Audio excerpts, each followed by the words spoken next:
What do you get when you mix a rocket launcher with a game of peekaboo? One very short game and one very permanent lesson in physics. This explosive encounter is just the beginning of our most shocking Darwin Awards collection yet, featuring people who turned everyday activities into death-defying disasters.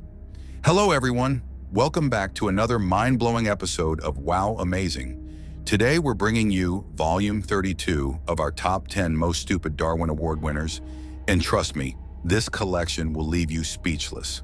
But before we dive into these jaw-dropping tales of human error, make sure you smash that subscribe button and hit the notification bell. You definitely don't want to miss our amazingly entertaining content that'll have you questioning the survival instincts of the human race. Number 10, fishing with fireworks. We're starting our countdown with a tale that gives new meaning to the phrase explosive fishing. Back in 2003, a fisherman in Croatia decided that regular fishing was too boring for his taste. Instead of using worms or lures like normal people, this genius thought a hand grenade would make the perfect fishing bait. Because why catch fish one at a time when you can potentially catch them all at once, right? Our brave angler pulled the pin, tossed the grenade into the water, and waited for his massive catch. There's just one tiny problem with this brilliant plan. Grenades don't always sink as fast as you'd expect. The explosive bobbed on the surface for a few seconds before deciding to say hello to our fisherman in the most dramatic way possible.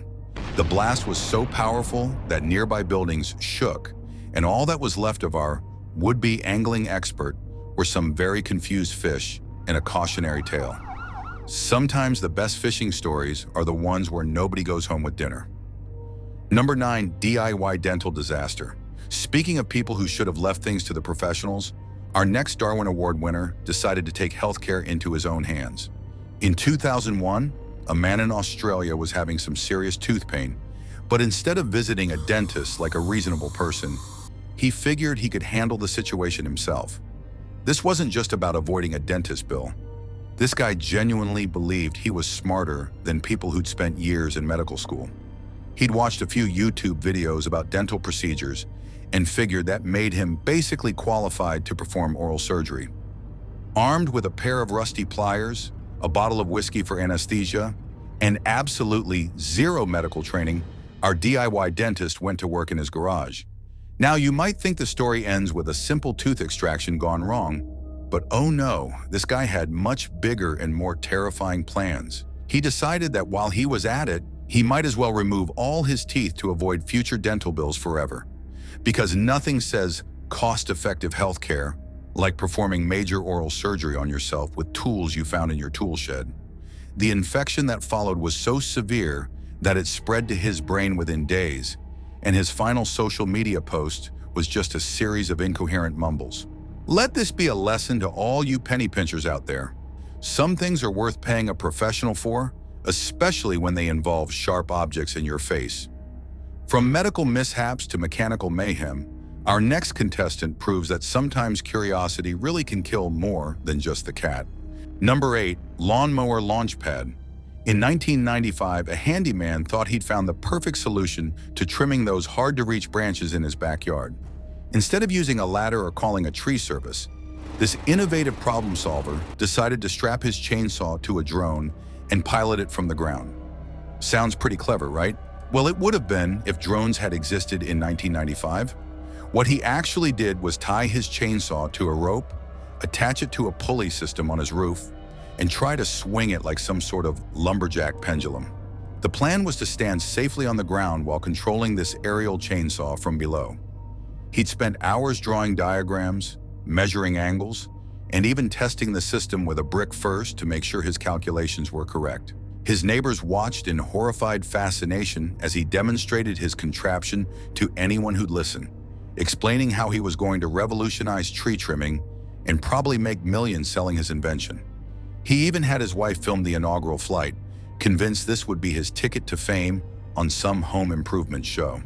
The system worked beautifully for exactly 17 seconds, with the chainsaw gracefully arcing through the air and actually managing to trim a few branches. Spoiler alert, chainsaws don't like being swung around, and gravity has very strong opinions about flying power tools. The chainsaw came down like a mechanical meteor, slicing through his prize-winning rose bushes, his garden gnome collection, and finally his own confidence in DIY engineering. If you think that was a cutting-edge disaster, wait until you hear about our next winner who took the phrase "break a leg" way too literally. Number 7. Stuntman wannabe. Ever wanted to be a Hollywood stunt double but lacked the training, equipment, or basic common sense required for the job? Well, one aspiring action hero in 1998 decided that minor details like safety gear, professional training, and physics calculations were just boring suggestions. This fearless daredevil had been watching way too many action movies and was convinced he could replicate any stunt he'd seen on screen. He set up a homemade ramp in his backyard using nothing but plywood, concrete blocks, and dreams of fame, then announced to his friends that he was going to jump his motorcycle over his house, because nothing impresses the neighbors quite like airborne vehicles, potential property damage, and the sound of screaming engines at 3 in the afternoon. He spent days calculating the angle, measuring the distance, and revving up his bike with all the confidence of someone who'd clearly never heard of physics or insurance claims. His girlfriend begged him not to do it, his mother threatened to disown him, and even his dog seemed to shake its head in disapproval. But our wannabe Evel Knievel was determined to make history, or at least make the local news in a spectacular fashion. The jump started perfectly. He hit the ramp at full speed and launched into the air with impressive height, probably feeling like Superman for about 2 glorious seconds. There was just one tiny flaw in his master plan. He forgot that motorcycles, unlike Superman or actual stunt bikes, can't actually fly for extended periods. Instead of soaring gracefully over his roof like he'd imagined, he managed to crash directly into his own chimney, creating the world's most expensive and permanent lawn ornament. The bike was completely totaled, the chimney was destroyed, his roof needed major repairs, and our wannabe stuntman learned that some stunts are called stunts because they require actual professionals with actual training. Speaking of people who confused confidence with competence, our next story involves someone who thought they could outsmart one of nature's most perfect killing machines. Number 6. Shark Week participant. In 2000, a marine biology student in South Africa decided that the best way to study shark behavior was to get up close and personal with a great white shark. But instead of using a protective cage like every other researcher on the planet, this genius figured he could just swim right up to one and say hello. His reasoning? He'd been studying sharks for 2 whole years in college, so obviously he was basically an expert. This wasn't just youthful arrogance. This guy had written his thesis on shark communication patterns and genuinely believed he'd discovered some revolutionary method of peaceful human-shark interaction. He'd spent months analyzing footage, reading every research paper ever written about great whites, and even practiced his swimming technique specifically for this moment. His professors had repeatedly warned him about the dangers, but our future fish food was convinced that academic knowledge somehow made him immune to becoming a seafood snack. He'd even developed what he called a non-threatening approach methodology, which apparently consisted of swimming very slowly and thinking peaceful thoughts. The local diving community tried to talk him out of it, but he dismissed them as overcautious amateurs who didn't understand the deep spiritual connection between humans and apex predators. Armed with nothing but a snorkel, some flippers, and enough confidence to power a small city, our aspiring shark whisperer jumped into the water during feeding time. He actually managed to approach a massive great white and even touch his fin before the shark noticed him. Here's the thing about great white sharks. They don't appreciate uninvited guests, especially ones that smell like potential dinner. The encounter lasted about 15 seconds, which was just long enough for our marine biology student to realize that 2 years of textbook reading doesn't make you Aquaman. His underwater camera captured the entire event, providing valuable research data about what happens when theoretical knowledge meets practical reality at 2,000 pounds per square inch of bite force. Let this be a lesson. When it comes to apex predators, it's better to admire them from a safe distance, preferably on the Discovery Channel. From underwater adventures to high-altitude mishaps, our next Darwin Award winner proves that sometimes the sky really isn't the limit. Number 5. Human cannonball catastrophe. Back in 1997, a circus performer decided he was tired of being shot out of cannons the traditional way and wanted to upgrade his act to legendary status. Instead of using the circus's professionally designed cannon with safety features, trained operators, and decades of successful performances, he thought he'd build his own bigger, better, and definitely more dangerous version. Because if a little gunpowder can launch you 50 feet safely, then obviously a lot more gunpowder can launch you 500 feet even more safely, right? This logic made perfect sense to our aspiring human projectile, who had clearly never taken a physics class or spoken to an actual engineer. This DIY daredevil spent weeks constructing what he proudly called the ultimate human launcher in his backyard, using materials he'd bought from the local hardware store. He calculated the trajectory using basic math, measured the powder charge by eyeballing it, and even invited his whole neighborhood to watch his record-breaking performance. Local news crews showed up, expecting to witness either a world record or a spectacular failure. They definitely got one of those. What he forgot to calculate was the crucial difference between controlled propulsion and uncontrolled explosion, a distinction that would prove to be rather important. When he lit the fuse and climbed into his homemade cannon with the confidence of a seasoned astronaut, he became the first and last person to achieve low Earth orbit without NASA's permission. The explosion was so massive that windows shattered 3 blocks away, and seismologists initially thought it was a small earthquake. The crater he left in his neighbor's prize-winning garden became a local landmark that tour guides still point out today, and his dream of circus stardom quite literally went up in smoke along with half the neighborhood. If you thought that launch was explosive, wait until you hear about our next contestant who decided to mix chemistry with creativity. Number 4, backyard chemist boom. In 1999, a high school chemistry enthusiast decided that making small explosions in class wasn't exciting enough for his rapidly developing taste for danger. This budding scientist figured he'd impress his girlfriend and become the most popular guy in school by creating the world's largest homemade firework in his parents' garage. He'd been the star of his chemistry class, acing every test and winning the science fair 3 years running, which clearly made him qualified to handle industrial-grade explosives. Armed with chemistry textbooks, sketchy internet forums from the early days of the web, and absolutely no adult supervision, he started mixing chemicals like he was following a recipe for disaster. His plan was brilliantly simple: combine every explosive chemical he could find at the local hardware store, stuff it all into a metal tube he'd borrowed from a construction site, and light it up for the most romantic 4th of July display his girlfriend had ever seen. He spent weeks researching different chemical combinations, even taking notes like this was a legitimate science project rather than a suicide mission. What could possibly go wrong with a teenager mixing unstable chemicals in an enclosed space while his parents were out of town for the weekend? Well, everything, as it turns out, and then some. The explosion was so massive that it registered on earthquake monitors 3 towns over, shattered windows for miles around, and turned his parents' garage into abstract art that would have impressed Jackson Pollock. Emergency responders initially thought a gas main had exploded and arrived expecting to find a neighborhood disaster, not one very creative teenager's chemistry experiment gone horribly wrong. The only thing left of our romantic chemist was a crater, some very confused neighbors, and a very unimpressed girlfriend who suddenly found herself very single and very grateful to be alive. Sometimes love really can be explosive, just not in the romantic way you'd hope for. From chemical chaos to electrical errors, our next winner discovered that mixing metal with Mother Nature is never a bright idea. Number 3, lightning rod logic. During a thunderstorm in 2002, a golfer in Scotland decided that a little rain wasn't going to ruin his perfect game or his expensive weekend getaway.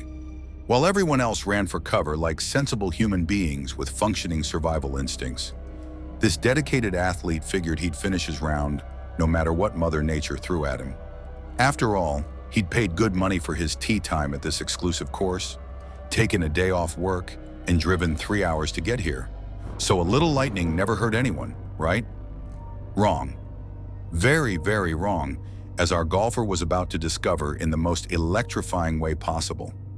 This wasn't just any casual weekend golfer. This guy was a serious enthusiast who played in all weather conditions and prided himself on never missing a game.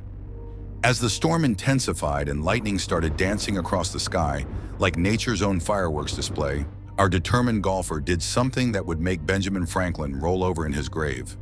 Instead of seeking shelter in the clubhouse like every other person on the course, he raised his metal golf club high in the air and shouted at the storm to bring it on. He was apparently under the impression that showing dominance over weather patterns was somehow related to improving his handicap. Because apparently, challenging nature to a fight seemed like solid logic when you're standing in an open field holding a metal lightning rod. Mother Nature, it turns out, doesn't appreciate being taunted by overconfident golfers and decided to accept his invitation immediately and enthusiastically. The lightning bolt that struck him was so bright that other golfers who'd taken shelter thought the sun had exploded, and the thunder that followed rattled buildings for miles around. Our weather warrior became the first person in history to get a hole-in-one and a Darwin Award on the same day, though he wasn't around to appreciate either achievement. The golf course still has a small memorial plaque where he was struck, with the inscription, "He really should have come inside." Speaking of people who should have stayed indoors, our next story features someone who thought they could turn their living room into an extreme sports arena. Number 2. Indoor base jumping. In 2001, an extreme sports enthusiast decided that jumping off mountains and bridges was getting boring. He wanted to be the first person to base jump from inside his own house, because why should outdoor adventures have all the fun? This innovative thrill seeker figured he could attach his parachute to the ceiling fan, jump from his second-floor balcony, and land safely in his living room. He spent hours calculating wind resistance, measuring distances, and even practiced his landing technique on his couch. What he didn't account for was the fact that ceiling fans aren't designed to support the weight of a grown man and a parachute. When he jumped, the fan immediately ripped from the ceiling, taking half the drywall with it. Instead of gracefully floating down like a feather, our indoor daredevil plummeted straight through his coffee table and into his basement. The only thing that flew that day was his security deposit, and his dream of becoming the world's first indoor base jumper became just another cautionary tale about the importance of proper equipment. From gravity-defying failures to our final story that proves sometimes being too clever for your own good can be a deadly combination. Number 1. The ultimate selfie stick. And now for our grand finale, we have a tale from 2003 that shows just how far people will go for the perfect photo. A photography enthusiast decided that regular selfie sticks were too boring and wanted to take the ultimate extreme selfie. His brilliant plan? Attach his camera to a weather balloon, send it up 1,000 feet, and then reel it back down for the most amazing aerial shot ever taken. This creative photographer spent weeks planning his masterpiece, calculating balloon lift, wind patterns, and camera angles. He even invited all his friends to witness what he called the future of photography. Everything went perfectly at first. The balloon lifted the camera exactly as planned, reaching the perfect altitude for his dream shot. But here's the thing about weather balloons. They're called weather balloons because they're designed to measure weather, not take selfies. When a sudden gust of wind caught the balloon, our photographic pioneer found himself in a tug-of-war with Mother Nature herself. Instead of letting go of the rope like a sensible person, he held on tight because he wasn't about to lose his expensive camera. The balloon dragged him across 3 backyards, over a fence, and straight into a power line. The resulting light show was visible from space, but unfortunately, our photographer wasn't around to capture it. Sometimes the best shots are the ones you never take. Bonus entry, rocket-powered shopping cart. As a special bonus for sticking around, let me tell you about the 2004 incident that proves some people will turn anything into a vehicle. A college engineering student decided that walking to class was too slow and driving was too expensive, so he'd build the ultimate campus transportation. His solution? Strap a model rocket engine to a shopping cart and ride it to glory. This wasn't just any student. This guy was studying aerospace engineering and was convinced his academic knowledge made him qualified to build personal rockets. He spent his entire semester budget on rocket fuel, reinforced the shopping cart with steel plates, and even added a primitive steering system using his textbooks as a guide. The test run started perfectly. He lit the rocket, jumped in the cart, and shot across the campus quad at approximately 40 miles per hour. For about 10 glorious seconds, he was the coolest guy on campus and probably felt like a real-life rocket man. The problem came when he realized that shopping carts don't have brakes, And rocket engines don't have off switches. He crashed through the library's front window, across the main reading room, and came to rest in the philosophy section, where he probably gained some valuable insights about life choices. The cart was embedded so deep in the wall that they had to use construction equipment to remove it. And our rocket scientists learned that some transportation methods are better left to NASA. And there you have it, folks. Volume 32 of our top 10 most stupid Darwin Award winners. If any of these tales made you feel better about your own life choices, make sure to hit that subscribe button and ring the notification bell. Remember, the Darwin Awards exist to remind us that survival of the fittest isn't just a theory, it's a daily test that some people fail in the most spectacular ways possible.